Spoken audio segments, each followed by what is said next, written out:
Assalamu alaikum wa rahmatullahi wa barakatuh. Dear student and viewer, today we are going to start the next topic of class 10th biology, which is class 9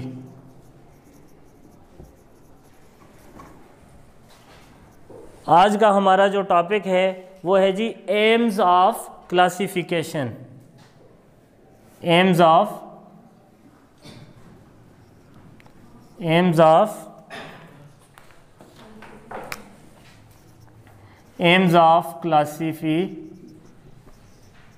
classification. Previous lecture में हमने classification को देखा और basis of classification को देखा कि what is classification, on which basis organism are classified. Classification क्या है, दर्जाबंदी क्या होती है और जानदार चीज़ों को किन किन बुनियादों पे तकसीम किया गया है। तो आज हम देखेंगे कि why living organism are classified, जानदारों को क्यों क्लासिफाई किया जाता है। What are the needs to classify the living organism, जानदारों को क्लासीफाई करने की ज़रूरत क्यों पेश आती है, इसके मकासद क्या हैं। ये पूरा फील्ड है, इस पर इतने ज़्यादा लोग काम करते हैं, तो उन लोगों के काम करने का मकसद क्या है, आज हम ये देखेंगे। ठीक है, या हम यूँ भी कह सकते हैं कि what are the purposes of classification, इसके मकासद क्या हैं। ठीक है, तो पहला जो है to study the organisms easily, आसानी के साथ जानदारों का मुताला करना, आसानी के साथ जानदार चीज़ों का क्या करना, मुताला करना। अब इस स्टेप को या इस एम को अगर आप देखो तो living organism are greater in numbers, जानदार चीज़ों की तादाद क्या होती है जी, बहुत ज़्यादा होती है। कितनी ज़्यादा है, आजकल कम से कम तकरीबन more than 2 million living organisms are present on the earth. ठीक है, तकरीबन 20 लाख मुख्तलिफ़ किस्म के जानदार हैं। अब एक एक जानदार के आगे अरबों क्या हैं जी तादाद है, तो इतने जानदारों को स्टडी करना न सिर्फ मुश्किल है बल्कि क्या है, नामुमकिन है। कोई स्टडी कर ही नहीं सकता, इतने छोटी सी ज़िंदगी में इतने ज़्यादा जानदारों को स्टडी करना ये किसी भी साइंटिस्ट या बायोलॉजिस्ट के बस की बात ही नहीं है। तो ये क्या करते हैं, जानदारों को क्लासीफाई करते हैं इनटू ग्रुप्स, और ग्रुप्स में से चंद जानदारों को स्टडी करते हैं। इनको पता है सबके करैक्टर एक जैसे हैं, तो that don't need to study all the 20 different kinds of living, 2 million different kinds of the living organism. They just only study some of them and relate the character of other to the studied animals. ये क्या करते हैं, जिन जानदारों को study करते हैं ना, उनके character को बाकी के साथ क्या कर देते हैं, रिलेट कर देते हैं। तो इस तरह जानदारों को इजीली आप क्या कर सकते हो, स्टडी कर सकते हो। फिर उसके बाद जो सेकंड करैक्टर है वो ये है, जो क्लासिफिकेशन है इसमें ऑर्गेनिजम्स को ऑर्डर में, ठीक है, प्रॉपर ऑर्डर के अंदर या प्रॉपर सीक्वेंस के अंदर क्या किया जाता है, तरतीब दिया जाता है। तो ये जो ऑर्डर है, ये जो ऑर्डर या जो सीक्वेंस है, ये जो तरतीब होती है, ये आपको क्या देती है जी, give idea about the evolution from simple to complex. Evolution कहते हैं कि जानदार जो मौजूदा जानदार हैं, ये जो हायर प्लांट्स और एनिमल्स हैं, ये इस शक्ल में मौजूद नहीं थे। वक्त गुजरने के साथ साथ मुख्तलिफ पीरियड के अंदर इनके अंदर तब्दीलियाँ आईं और ये सादा यानी यूनिसेलुलर से किस फॉर्म में तब्दील हो गए जी, मल्टी सेलुलर फॉर्म में तब्दील हो गए। तो क्लासिफिकेशन के दौरान जानदारों को मखसूस तरतीब में रखा जाता है, और ये जो तरतीब है ये आपको किसके बारे में बताती है जी, एवोल्यूशन के बारे में बताती है कि how living organism becomes complex from the simple one. कि शुरू में ये यूनिसेलुलर थे, बहुत सादा थे, इंतहाई सादा जानदार थे, कैसे ये वक्त गुजरने के साथ ये मौजूदा कसीर खुलवी यानी कॉम्प्लेक्स फॉर्म में ये सामने आए हैं। तो दूसरा जो इसका फ़ायदा है या जो एम है, जो मकसद है, वो ये है कि ऑर्गेनिज्म की एवोल्यूशन के बारे में, सिंपल से कम्प्लेक्स ऑर्गेनिज्म बनने के बारे में आपको क्या मिल जाए, एक आपको आइडिया मिल जाए। ठीक है, तीसरी जो चीज़ है जी वो है कि develop relationship between organisms on the basis of common feature। ठीक है, कॉमन कहते हैं मुश्तरक।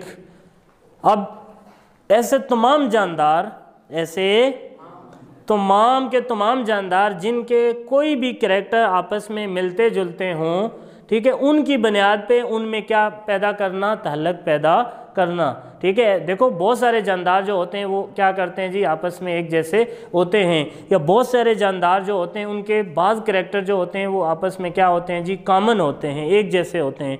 तो ऐसे ऑर्गेनिजम्स को, ठीक है, उनके दरमियान क्या पैदा करना जी, रिलेशनशिप पैदा करना। ये क्या कहलाता है, ये भी किसका मकसद है जी, क्लासिफिकेशन का। और लास्ट जो पर्पस है वो हमारे पास क्या है जी, टू नेम, जानदार को क्या करना जी, नाम देना। सॉरी, इससे पहले आइडेंटिफाई किया जाता है, उसकी शनाख्त की जाती है। टू आइडेंटिफाई उस किसी भी जानदार को, कोई नया जानदार है, कोई नई चीज़ डिस्कवर हुई है, कोई नई स्पीशी, ठीक है, सामने आई है, तो उसको क्या करना, उसकी शनाख्त करना। ठीक है,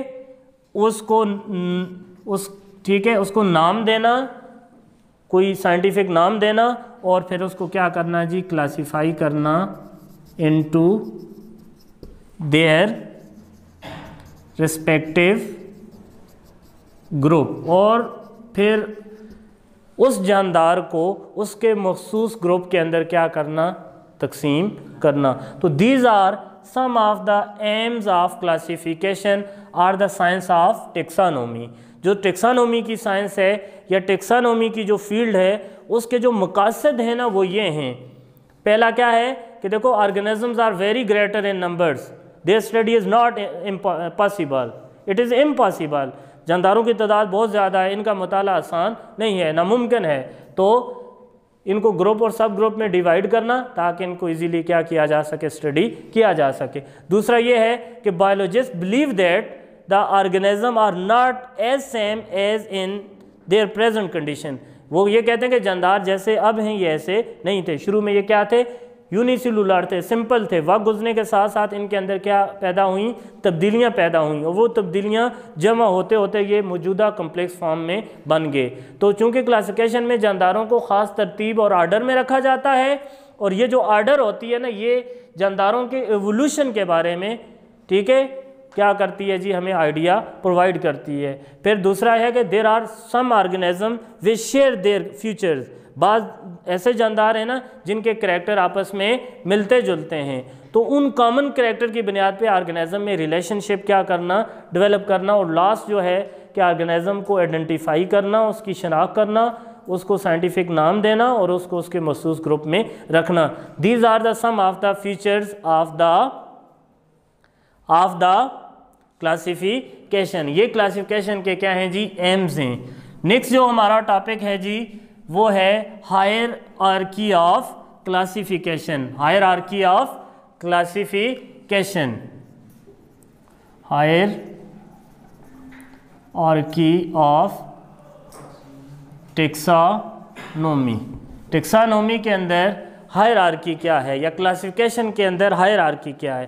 तो सबसे पहले जो है ना, आप लोगों ने समझना है हायरार्की का जो मतलब है टेक्सानोमी में, वो ये है कि टेक्सानोमी के अंदर जो लेवल्स होते हैं, जो दर्जे होते हैं, जो कैटेगरीज होती हैं, ठीक है, जो स्टेप्स होते हैं जिनमें हम किसी भी ऑर्गेनिज्म को क्या करते हैं जी, क्लासीफाई करते हैं, वो तमाम के तमाम जो कैटेगरीज हैं, वो जो दर्जे हैं टेक्सानोमी के अंदर, जो स्टेप्स हैं, जो लेवल्स हैं, वो क्या कहलाते हैं जी, हायरार्की ऑफ टेक्सानोमी कहलाते हैं। तो हम कैसे डिफाइन करेंगे, दी लेवल्स, ठीक है, लेवल्स, और आप इनको क्या कह सकते हो जी, कैटेगरीज इन टेक्सानोमी के अंदर दर्जे या जो सतहें होती हैं, in which an organism is placed during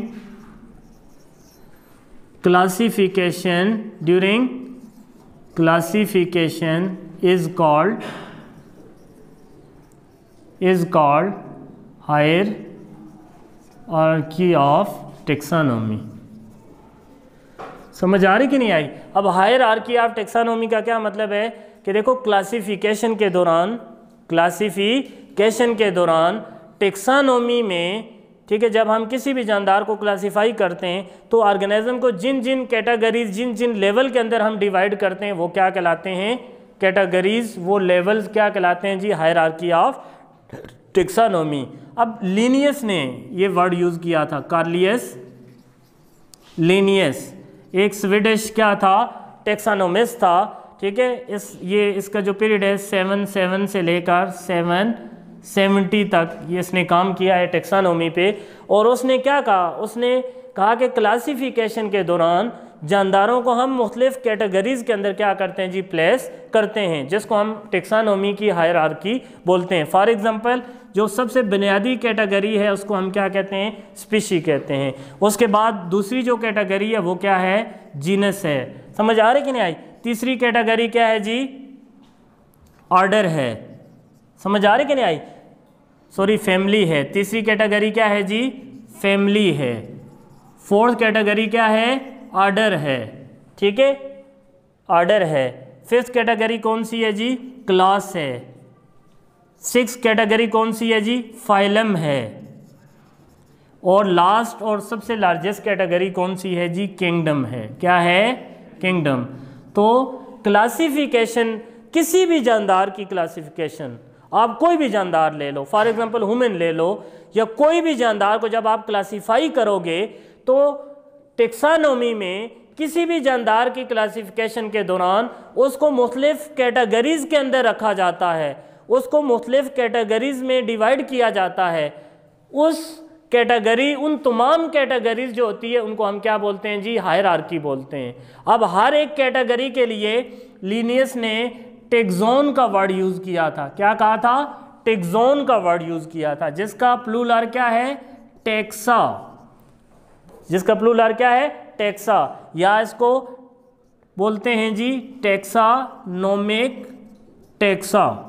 taxa का क्या मतलब है? All the categories with in the classification.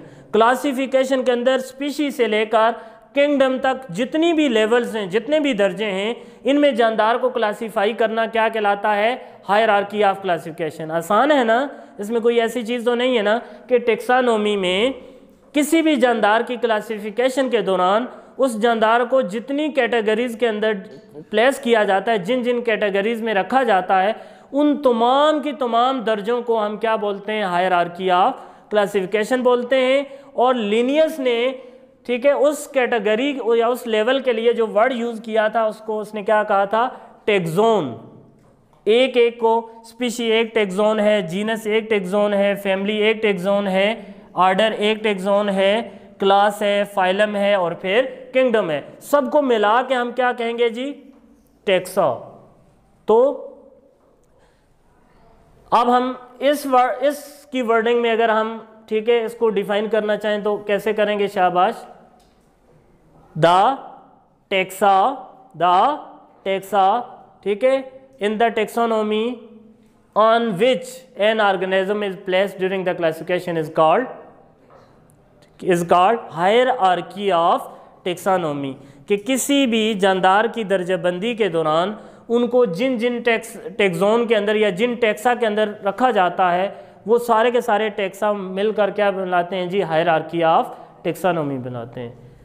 कि दर्जाबंदी के अंदर जो दर्जे होते हैं जिनमें किसी भी जानदार को क्लासिफिकेशन के दौरान रखा जाता है, वो दर्जे क्या कहलाते हैं? हायरार्की ऑफ टेक्सोनोमी कहलाते हैं, ठीक है। इन दर्जों के लिए, इन कैटेगरीज के लिए कार्लियस लिनियस ने क्या वर्ड यूज़ किया था? टेक्सोन, जिसका प्लूरल क्या है? टेक्सा।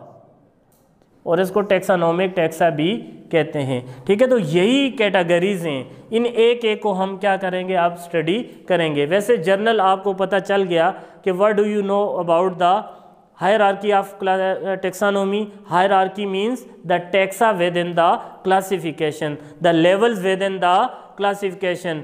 दर्जा बंदी के अंदर दर्जे, ठीक है, सतहें जिनके अंदर जानदार को रखा जाता है क्लासिफिकेशन के दौरान, वो तमाम की तमाम लेवल्स, वो तमाम की तमाम कैटेगरीज क्या कहलाती हैं, हायरार्की ऑफ टैक्सानोमी कहलाती हैं। तो अब हम इन्हीं लेवल्स और कैटेगरीज को यानी इन टैक्सा को हम क्या करेंगे जी, एक एक करके स्टडी करेंगे। पहला जो है, सबसे पहली जो आपके पास है वो क्या है जी, क्या है, स्पीशी है। स्पीशीज को क्या कहा जाता है जी, बेसिक यूनिट ऑफ क्लासिफिकेशन। ये क्या है, दर्जाबंदी की बुनियादी इकाई है, सबसे छोटा जो टैक्सोन है, जो सबसे छोटी जो यूनिट है, सबसे छोटी जो कैटेगरी है क्लासिफिकेशन के अंदर। ठीक है, साथ में मैं यहाँ पे लिख देता हूँ आपको समझ आए। टैक्सा, टैक्सा किसको कहते हैं जी, levels in classification, levels in classification. दर्जाबंदी के अंदर जो कैटेगरीज होती हैं, जो दर्जे होते हैं, ठीक है, देखो ना, ये दर्जा है 1, फिर 2 है, फिर 3, 4, 5, समझ आ रही है ना, ये दर्जे हैं। These are categories, these are the steps. आप अगर सीढ़ियाँ चढ़ रहे हैं तो आप ऐसे चढ़ोगे, ठीक है, 1 2 3 4 5 6, या आप अगर स्टडी की बात करो तो पहले 1 में होंगे, फिर 2 में, करते करते ऊपर जाते हैं। तो इसी तरह क्लासिफिकेशन में भी जो टैक्सोनोमिस्ट होता है वो ऑर्गेनिज्म को मुख्तलिफ लेवल के अंदर क्या करता है जी, प्लेस करता है। अब इन लेवल को क्या कहा जाता है, टैक्सा कहा जाता है, और सारे के सारे टैक्सा मिलकर क्या कहलाते हैं, हायरार्की ऑफ टैक्सानोमी कहलाते हैं। तो सबसे बुनियादी जो टैक्सोन है या जो लेवल है वो क्या है, स्पीशी है। इसको बेसिक यूनिट ऑफ क्लासिफिकेशन भी कहते हैं। अब स्पीशी को हम कैसे डिफाइन करेंगे, a group of living organisms, a group of living organisms, जानदार चीज़ों का एक ग्रोह, जानदार चीज़ों का एक ग्रोह, which can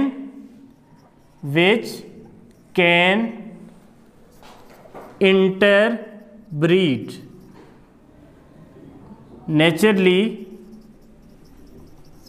and produce fertile offsprings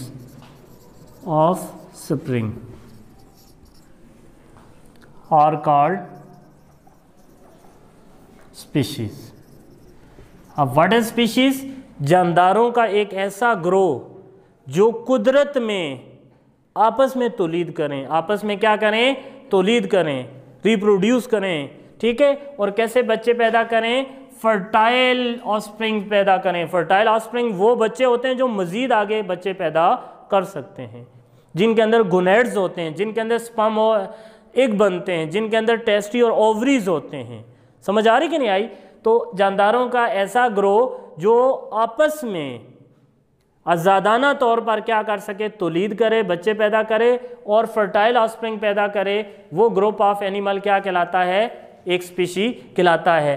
for example human, तो ह्यूमन जितने भी हैं ये आपस में तौलीद करते हैं और अपने जैसे जरखेज़ बच्चे पैदा करते हैं। फॉर एग्जांपल बीज, ठीक है, फॉर एग्जांपल एंट, कोई भी आप ले लो, बफेलो।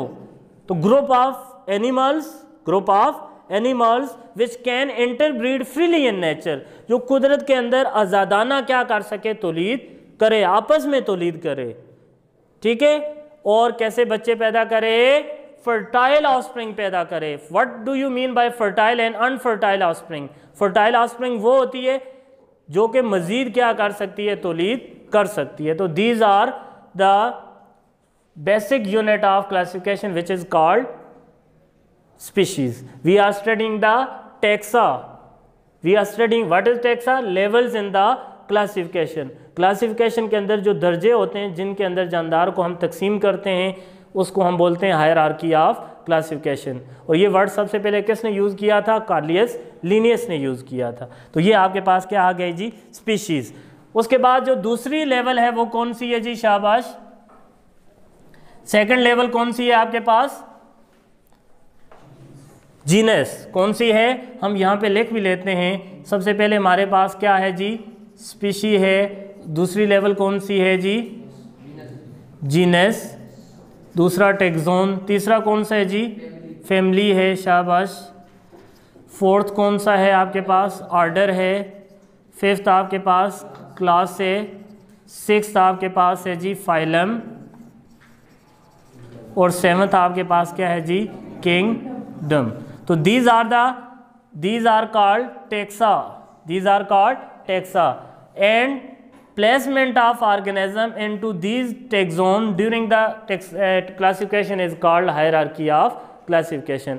और क्लासिफिकेशन के दौरान किसी भी जानदार को इन लेवल या कैटेगरीज के अंदर प्लेस करना क्या कहलाता है? हायरार्की ऑफ टेक्सानोमी कहलाता है। तो सेकंड हम क्या देखेंगे जी? जीनस। जीनस में क्या होता है? Group of related species. Group of related species are placed in a common genus. एक जैसी स्पीशी जो होती हैं उनको हम किस में प्लेस करते हैं जी? एक जीनस के अंदर प्लेस करते हैं। अब ये स्पीशी कैसी होती हैं? मार्फोलॉजिकली ये क्या होती हैं? सेम होती हैं, लेकिन रिप्रोडक्टिवली ये क्या होती हैं? डिफरेंट होती हैं। ज़रा इस चीज़ को समझ लेना, फिर आपको जीनस की समझ सारी ज़िंदगी, ठीक है, आप जीनस का वर्ड कभी नहीं भूलोगे। अब बच्चे मैं मिसाल दूंगा फिर आपको समझ आ जाएगी। मार्फोलॉजी, आप इस वर्ड से आप बहुत, ठीक है, अच्छी तरह वाकिफ़ हो।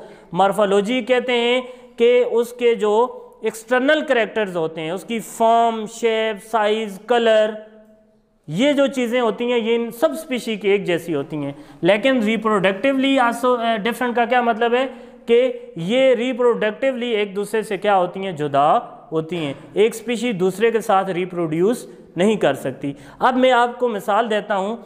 आपके पास बच्चे एक जीनस है जिसको हम एक्वस कहते हैं। क्या कहते हैं? ज़रा गौर से समझना। Aqueous is a genus.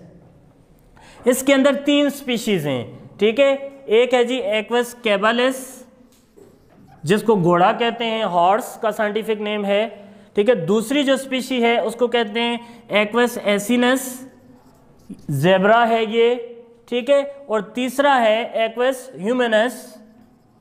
Humans खर, ठीक है। This is horse, this is zebra and this is Dunki.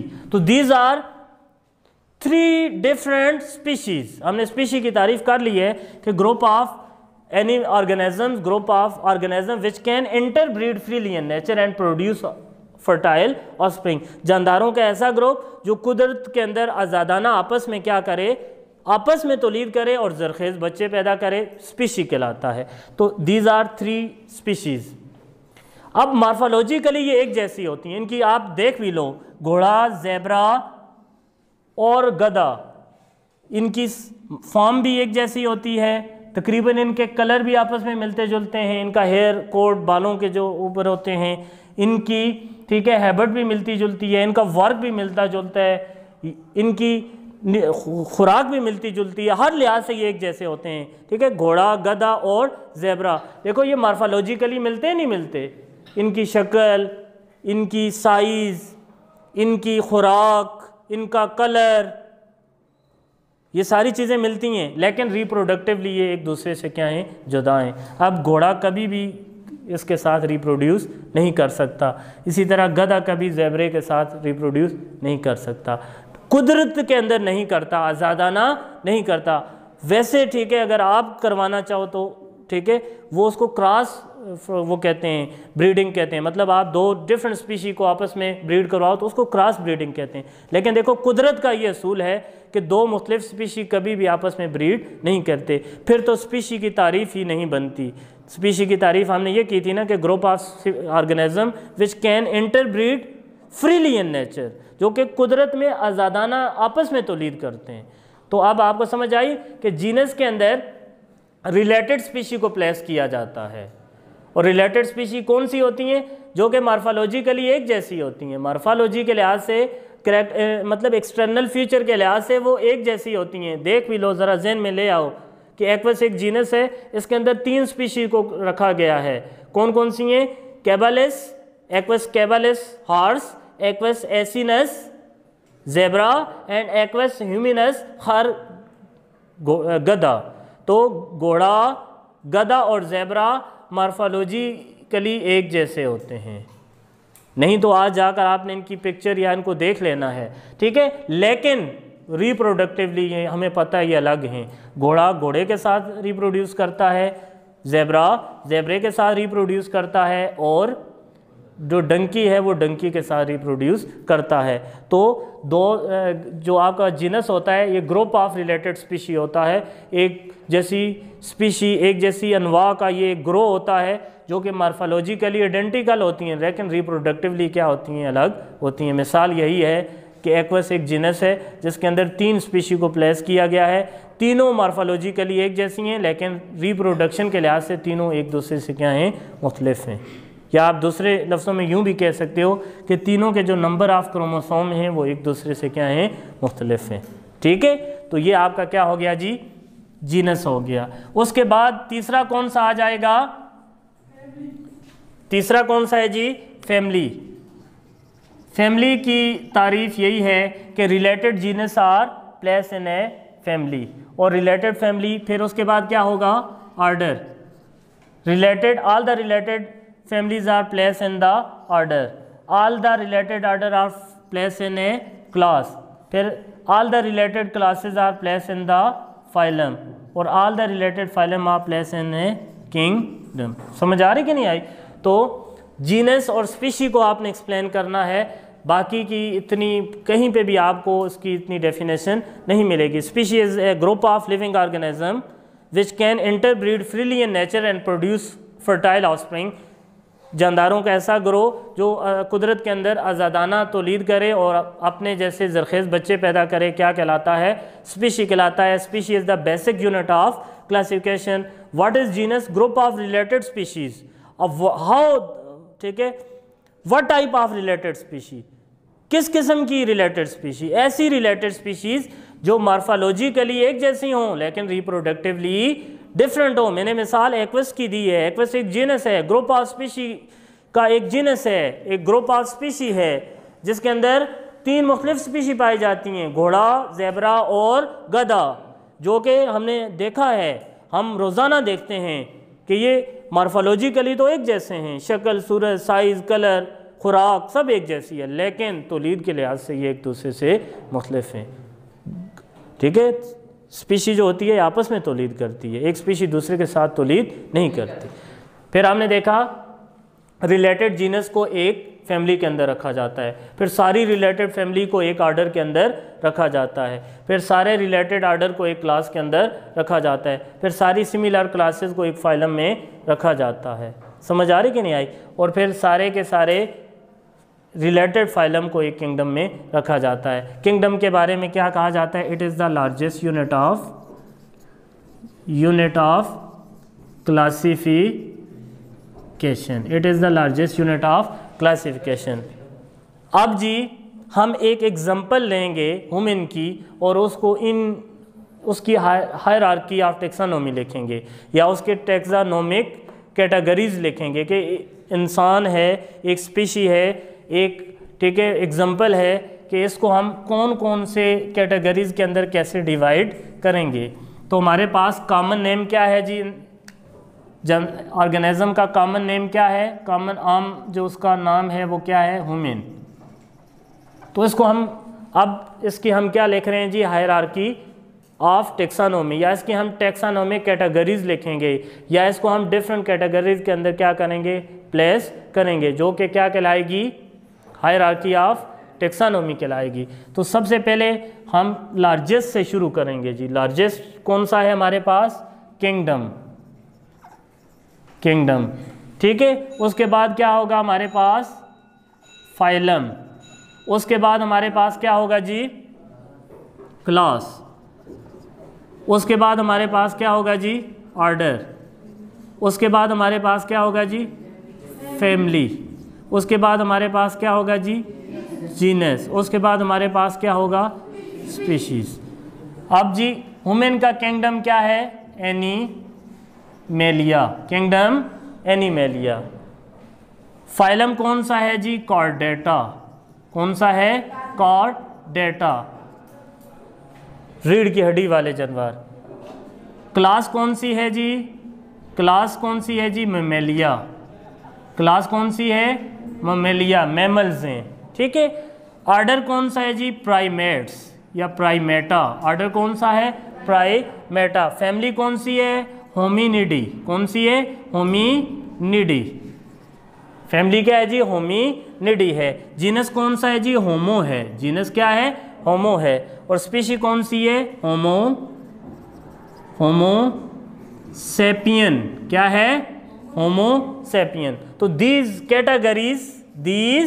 categories are called as a taxa and these taxa are called hierarchy of classification। हम किसी भी जानदार की क्लासिफिकेशन के दौरान उसको इन कैटेगरीज के अंदर लाजमी तौर पे क्या करेंगे, प्लेस करेंगे। और क्लासिफिकेशन के अंदर जानदारों को डिफरेंट कैटेगरीज के अंदर डिवाइड करना क्या कहलाता है, हायरार्की ऑफ टेक्सानोमी कहलाता है। तो ये एक एग्जांपल है। बाकी जो 3 एग्जांपल बुक के अंदर हैं वो आपने लिखनी भी हैं और याद भी करनी है। तो that is all about today. इंशाल्लाह we shall discuss about the kingdom system, 2 kingdom system and 5 kingdom system in the further lecture. Thank you so much. Allah Hafiz.